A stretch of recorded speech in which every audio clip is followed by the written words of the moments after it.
মোটামুটি দুটো সুখবর ভারতের জন্য এখন ওয়েট করছে। প্রথমত প্রথম সুখবরটা এসছে আমাদের চিফ ইকোনমিক অ্যাডভাইজারের কাছ থেকে। উনি একটা স্টেটমেন্টে কালকে বলেছেন যে হয়তো ডোনাল্ড ট্রাম্প বা আমেরিকার তরফ থেকে যে অ্যাডিশনাল 25% ট্যারিফ লাগানো হয়েছিল সেটা হয়তো পরের মাস থেকে উঠে যাওয়ার সম্ভাবনা রয়েছে। অর্থাৎ অক্টোবরের 30 থেকে কিন্তু এটা উঠে যাওয়ার সম্ভাবনা রয়েছে।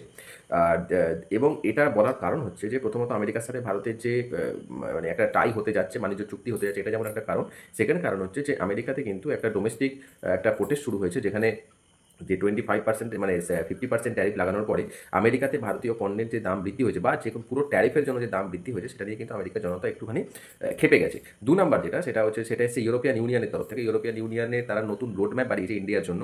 তো যে জায়গায় দাঁড়িয়ে আমেরিকা ইউরোপিয়ান ইউনিয়নকে রিকোয়েস্ট করেছিল যে চীন এবং ইন্ডিয়ার উপরে 100% ট্যারিফ লাগাতে, সেই জায়গায় দাঁড়িয়ে ইউরোপিয়ান ইউনিয়ন বিশেষ করে ইউরোপিয়ান ইউনিয়নকে লিড করে জার্মানি আর ফ্রান্স মেনলি। তো জার্মানি এবং ফ্রান্স দুজনের সাথেই কিন্তু ভারতের সম্পর্ক যথেষ্ট ভালো। তো এই জায়গায় দাঁড়িয়ে ইউরোপিয়ান ইউনিয়ন নতুন যে রোডম্যাপ বানিয়েছে সেখানে ইন্ডিয়াকে যথেষ্ট ইম্পর্টেন্স দেওয়ার কথা হচ্ছে। আমি একটা ভিডিও করে আগে জানিয়েছিলাম যে ইউরোপিয়ান ইউনিয়নের সাথে ভারতের হয়তো ফ্রি ট্রেড এগ্রিমেন্ট হয়ে যাবে খুব তাড়াতাড়ি। তো সেটা প্রায় শেষের দিকে এবং ফ্রি ট্রেড এগ্রিমেন্ট হয়তো আমরা 1-1.5 মাসের মধ্যেই পেয়ে যাবো। এবং ইউরোপিয়ান ইউনিয়ন থেকে আবার একটা জয়েন্ট স্টেটমেন্ট জানানো হয়েছে ভারতের সঙ্গে। সেখানে বলা হয়েছে defence, investment, strategic partnership, security, each and every সেক্টরে তারা ভারতের সঙ্গে নতুন করে সম্পর্ক তৈরি করতে চায়। তো এটা কিন্তু ইন্ডিয়ান মার্কেটের সেন্টিমেন্টের জন্য খুব ভালো। কাজে আমেরিকার সঙ্গে এখন মার্কেটে যে সেন্টিমেন্ট সবথেকে বেশি বিগড়ে গেছে সেটা হচ্ছে ট্রেড ডিল নিয়ে। এবং ট্রেড ডিল এবং ইউরোপিয়ান ইউনিয়ন এরা দুজনের সাথে যদি সম্পর্ক ভালো হয়ে যায় তাহলে কিন্তু ইন্ডিয়ার সেন্টিমেন্ট যথেষ্ট ভালো হবে।